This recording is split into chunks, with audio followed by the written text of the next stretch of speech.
Rules. There are none. I'm going to do all of this from my headstand, actually. Have fun and be yourself. Love. Okay. Introduce yourself. I'm Marissa. I am a Pittsburgh native. Been here forever. I work full time in healthcare in oncology as a physician assistant, and then my fun job is yoga, Pilates, and bar instructing. I've been doing that for 7 years, and it's my favorite thing in the entire world. I am a friend, a daughter, a sister, a fiance now. I love to talk to people, meet people. I could talk literally all day to anybody, like my friend that I met outside of the coffee shop. And I also really love to travel, which is why I'm fascinated about Guatemala because I've heard it's so fun. You have a playful approach to life. Have you always been this way? Yes and no. I have struggled a lot with anxiety since I was little, and I've had a lot of like loss in my life ever since I was really little. So I used to be very shy and very reserved. I was always fun and playful, but in the right scenario to the right people. And when I got a little older and started to do dance, that's when I really fell into my personality and my voice and connected with self. And that was when I was like, oh, this is me. Here I am. Not shy anymore. Still, anxiety has been a theme forever and ever. But I'm very passionate about having a toolbox, learning your tools, and not letting that overcome you, or it's a part of you, it's not you. And anytime I say that I've struggled with anxiety, people are always like, you? I'm like, yeah, girl. Yeah. It doesn't have to look a certain way, but I really do try to approach things in a playful way because things can be really heavy, and that's kind of naturally how I react and respond to things, especially if I'm around people. That's when the play comes out. If I'm alone, I'm a little more subdued, but connecting with someone, being with people, that's when the play is like in full force. So, yes and no. Oh my gosh, and that perfectly takes us into the next one. I work in oncology, which is heavy, but you still bring that lightness. How do you balance that, and is it hard for you? It's not really hard because I kind of just answered it. When I'm around people, I do have a sense of lightness and a sense of play. And somebody has to be in a position where they tell people this bad news or where they're dealing with these really awful things. And if somebody has to do it, I'm really glad that it's me because I think I can make a really dark season in someone's life a little bit brighter. Not fully, it still sucks and it's still awful, but if you can have just like a little spark of connection and a laugh in a visit, where you're being told that you have cancer, I think it's really important. And it's also well known that the mind and the brain and the body are so well connected. So I try to approach it as not it's inappropriate to, laugh and make jokes and find light in heavy things, but instead the idea of if we can keep your brain happy or less dark, we're going to help the rest of your body, which improves your survival, your prognosis, all of the above. So at first I was like, Marissa, are you kind of like inappropriate? And then I realized, no, we need that. Heavy things are heavy, but they don't have to always feel super heavy. And I don't think that it's super hard for me. Some days are, it comes in waves, and this week was specifically a hard week. But my yoga practice and my fun job really helps to bring the lightness and the play back whenever I feel like in my full-time job. If I feel like I can't disconnect myself from my full-time job, my yoga practice really helps to bring a little bit of play back in. So not super hard for me, but it all depends on the day. You say you live to impact and be impacted. Can you explain that? Yeah, so I love to talk to people and to connect with people in all realms, whether it's something really heavy or whether it's something really fun and light and silly. Um, and in all of those moments, any connection that you ever have is a chance to be impacted. Like our guy outside of the coffee shop, that like totally brightened my mood. It was ridiculous and funny, but like that's what I live for. Just doing something small like that can totally change someone's day. Um, and I want to do the same for other people. And I think that's very Pittsburgh. It's very Pittsburgh to just want to like stop your car and say something out the window or talk to somebody in the coffee shop line in front of you. Um, so yeah, I love it. Any chance that you can talk to someone or share a story or a smile or a laugh is a chance to impact somebody else, which then directly impacts you right back. And I'm a firm believer in what you put out comes back to you. So if you put out this lightness and this playfulness, those things are going to come back to you. And when was the last time someone changed you? That's a silly example outside of the coffee shop. For the camera who didn't hear, we got coffee and I walked out of the coffee shop with my latte in hand, and I must have been smiling or something, but a man pulled over and rolled his window down and said, "You look like you're having a great day, girl." And I said, "I am, King, thank you." So that definitely brought me a lot of energy and brought me a lot of joy, and it's just ridiculous. But thinking about the last time someone changed me, it's all the time. The people who take my classes impact and change me more than they could ever know. I think often when we take classes, we think, oh, the instructor is doing so much for me, whatever. It's the opposite. I get so much from the people that come to my class, and that's what really brings light to my life and my crazy schedule. Um, there's like so many that I could think of. There's a patient that I really want to invite to my wedding. And I saw her yesterday. So that's a nice example, going through something really hard and picking up on the connection and the impact that I was sending her and giving it right back to me, and vice versa. She was probably giving it to me before I even gave it to her. But yeah, I mean, everyone that I ever see, talk to, has changed me. And I think that's not a me thing. I think that's an all of us thing. But I like to think that I'm very in tune with that. That's a really hard question. It's a really good question. What's something your oncology patients have taught you that stuck with you? So many things. Number one, all in general, don't take things too seriously. That's like a big part of my anxiety is I take everything, we'll cry. I take everything really seriously, and I can be really hard on myself. Oh, this is a hot seat. Oh my gosh. I think it's so easy to try and take things really seriously because it's life and you get one and you have one body and one experience, but at the same time, you literally never have any idea what's going to happen at any point in time. So a lot of my anxiety came from, oh my gosh, well, I can't control what's going to happen next, or what if. And working in oncology has so taught me, you can think of all the what ifs in the world and something different's probably going to happen still. And it might be worse than all the what ifs. You just never, ever know.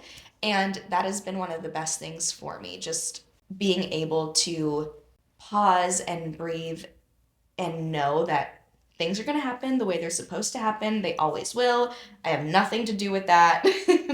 It just happens. And you really can't take it too seriously or plan too hard or stress too much about what could happen, because you literally have no idea what could happen at any point in time. And a lot of my patients are very young. And that has been extremely humbling, looking at my peers in the face and telling them that they have cancer or that it's time for hospice. It is so grounding. Do that. And it really, I don't know, it just really is helpful to see how these people take these really horrible things. And yes, when you're given horrible cards, you unfortunately have to play with what you're dealt. But people are so resilient, and I don't know, it's really cool. But they've definitely have taught me how to not take things too seriously or to get too hung up on what could happen next because we don't have a single clue. They've also taught me so many they've taught me so many things. Um, there's like patients in particular that I really think of. One patient really taught me, and again, this kind of goes in the theme of you really can't control anything. She did everything right. Ate well, exercised, would go in for chemo and bring her dumbbells and meal prep. Like my oh, I love her. I love her. I love her. But she was dealt really, really, really, really shitty cards. And she ended up passing away extremely young and took it all in stride and with dignity. So again, you can do it all. You can do it all. You can do it for a goal. You just never know what's going to happen, and all of that might be for nothing, but it's always for something, whether that's, physically or mentally or for connection, whatever. Everything that we do is meaningful, but it's not always quite as big, dictating what our future might hold, which I think is very helpful. Yeah, they've also taught me how to laugh when things are so bad, um, which is helpful to teach me how to be more playful and laugh when things aren't really bad at all, but they seem bad to us because anxiety does its thing, and we're our own worst critics. They've just really taught me how to not know and be okay with not knowing and do what you want because you don't know what's gonna happen. My queen with the dumbbells. I literally think of her every day. She's my little angel.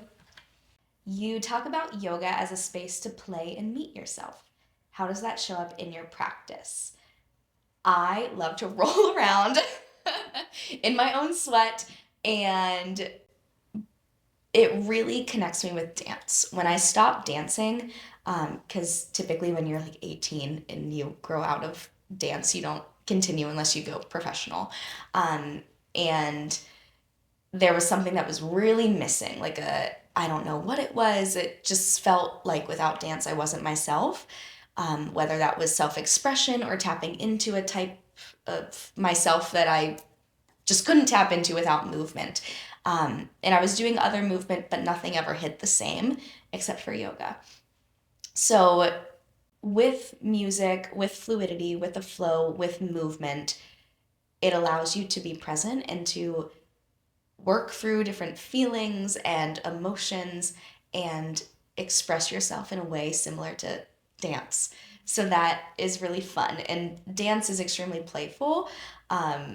So I like my yoga to be very playful too, because you don't know what feels good if you don't try it, and you don't know what's fun if you don't try it. And if you tell yourself that you can't do something, you'll never do it. And then you'll miss out on it being really fun and really beautiful. What has yoga taught you about yourself? So much. Almost as much as my oncology practice. Yoga has taught me how to meet myself as I am. I started yoga, like I told you, because I thought, oh, I'm good at dance. I'll be good at yoga. And I was scared of failing, going through school, everything. I've always been scared of failing. Again, big anxiety, try to control everything, and you can't. Yoga, I did it, and immediately I disconnected to that idea of I need to be good at something. And that was the biggest thing I could possibly ever learn. Because if you just do the stuff you're good at all the time, you don't grow and you don't learn. And that's not fun. That's not play. That's not, and you'll never know really who you are if you don't challenge yourself and get outside of the box a little bit. So yoga has totally taught me how to find my true self outside of work, outside of relationships, outside of other passions, just to meet me. And that's been really fun, which I also love to get to share it with other people because I want other people to have that same experience. Yoga, not about myself, but yoga has taught me how to be okay with failing and you try a pose and you get frustrated and you get mad and it doesn't work the way you want it to, how to get your brain out of the gutter and stay present in the self that yoga allows you to find has been really helpful too, especially in medicine, because you'll meet failure all the time and things will never go the way you want them to or the way you plan. And especially oncology, where things are extremely unprecedented and you get surprised all the time. It's really important to know how to be okay with failing, even though I hate to say fail. I always have to do air quotes because we think of it as something bad, but it's so good. It's so good. You already have a pretty bold presence online. Do y'all have any fears around being fully authentic on socials? Yes. Lots. I'm I like to say that I'm weird, which we all are. Some people just hide it more, and some people are more uncomfortable with it, and I'm not. But when it comes to like recording it, I am. And I don't know why. I think it's because that person to person connection isn't there. You're just kind of doing it through a screen, and it's weird. Also, I think all the time that if I only worked in like the fitness space, it'd be a little different because I could like cuss and I could say more like controversial things. But being in medicine, I do have to kind of keep it a little PG. Not that I wouldn't anyway, but that is something that makes me feel like, ooh. And initially, I was horrified at what would the people I went to high school with think? The group chats can be real brutal. So yeah, that was kind of weird. I was like, oh, people are going to say it's cringy, whatever. And then my sister and I started saying to be cringe is to be free. And I so agree with that. So yeah, I feel like I definitely am not showing my full presence or like aura online because I still am kind of like, I don't know, there's like a little wall up. And I don't know how to get it down. It's weird. And it's also not that serious. Do you want to bring it down? I do. I don't know. Because like my Bad Bunny thing, I was like, okay, look at the vibe. It's so ridiculous. Well, now people after class keep going, oh my gosh, I can't wait for your next costume. I'm like, you like my next costume? Where's my wig budget? Like this is not a thing. We're not going to make it a thing, but You might have to. I might have to now. Honestly, they were obsessed.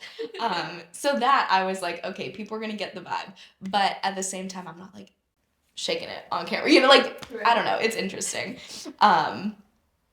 Yeah, there's a lot of people that I think are really good at showing their like full persona online, or at least what they want to show. And I don't feel like I'm doing that, but I also am my worst critic, so I might be. I don't really know. Yeah, I just really like to connect with people. So it's weird to do it in an indirect way. And if your wildest dreams had already come true, what would your future self tell you to stop holding back? Ooh. This is hard. I guess to stop waiting for a perfect time. And that's something that I've recently been trying to do with travel specifically. It's a not quite heavy example for like a heavier simile, metaphor, whatever. Metaphor would be the right word. I think it's really hard, especially as like a mid-20s person, to not feel, to stop feeling like you're not ready or like you can't or like you're not the one for something.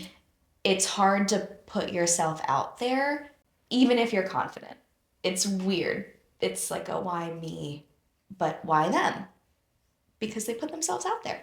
And they didn't wait to be fitter or have more money or have more time or whatever. Which I think is something that's definitely something that I find to be like a holdback. But if you always think, well, I'm not enough this or I don't have enough that, you're never going to do what you want to do. So just do it, And with travel, that has been such a big thing because travel is money and travel is time, and you'll never have enough PTO and you'll never have enough money to feel comfortable doing it. So just do it. And that has been really fun. That has given me some of my best life experiences, my favorite memories, my favorite connections, and it really fills my cup. So if letting go of the need to wait for that brings me so much joy, I can't even imagine what would happen if I stop waiting for other aspects of my life. Um, and stop second guessing. That's a hard thing too. I think, especially in medicine, it's like, well, I could do this or I could do that, but I like what I do. And I don't know. It's it's hard. There's just so much up in the air all the time. And previous me, who wasn't great at coping with anxiety, would use this and absolutely freak out and be bawling her eyes out right now. But now it's, I don't know, you don't always have to know. Back to oncology and what I've learned, you never know what's going to happen. So stop waiting. Stop waiting. Just do it. Just do it if you want to do it. And if you don't want to do it, or if you don't know if you want to do it, then you can wait. It's a little different. But yeah, just knowing that you can literally have and do anything that you want if you're crazy enough to to know that you can do it, which is hard. It's a hard thing to do. How has it felt to be seen in this way? Uncomfortable. Not that uncomfortable, but I am a talker. So it is fun. It's different. It's weird. My brain moves like a million miles a minute, so I feel like I'm all over. Um, but it's fun. It's fun to talk and be heard and be seen. And any final thoughts? No, not really. Um, I guess to bring it all together. Well, PowerPoint time. Listen up. Um, do yoga. If you've never done it, or if you've done it before and you didn't love it, do it. Get back to it. If you do it all the time, do it more. Love. Doesn't have to be done on your mat. Yoga can really help to bring you into your truest form of self, which helps you a lot off of your mat. Um, Talk to people, connect with people. You never know how you can impact somebody else or how they can impact you, even if it's a 2-second interaction. And stop waiting. There's never going to be a perfect time. So do it. Thank you, Yay. Marissa. Thank you.